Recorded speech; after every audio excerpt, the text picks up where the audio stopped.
So I'm going to walk you now through, as I worked with Michael, we recognized impairments on a motor level. So he was performing, the typical hiking of his shoulder, and we recognized his force couple wasn't keeping up with the elevation, and his scapula also wasn't supportive of rotation, so that scapulohumeral rhythm was in a disconnect.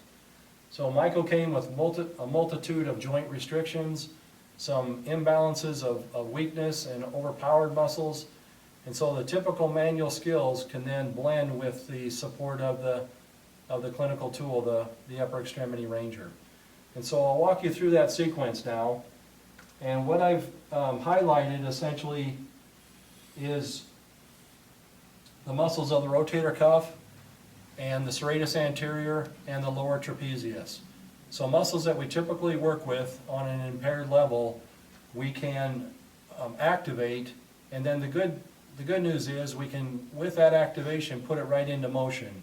And that's what helps the nervous system make sense of it and integrate it into the process of motor control. And so the first one that I want to begin with is the supraspinatus.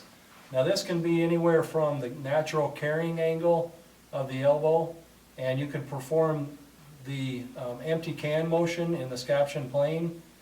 But with Michael, what I found was that if we start at a little bit taller height for him, because he's further along, so what I'll do is have him just do a partial pronation in the scaption plane, and I'm looking for activation of that muscle.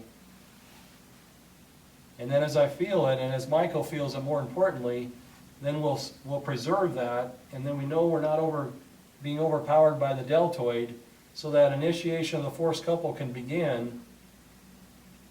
So Michael, do that, and then go into, let's do it this way, and then blend right into the finishing with a natural reach. So it's a subtle transition, activate, and then utilize.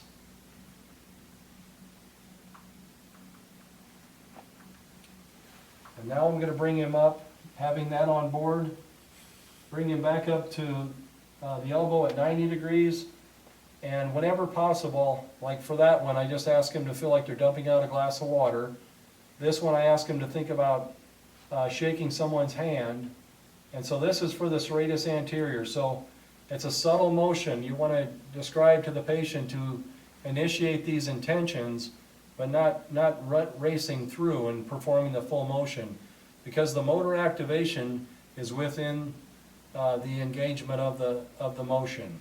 So a lot of attention being paid to the communication with the nervous system and the actual outcome mechanically.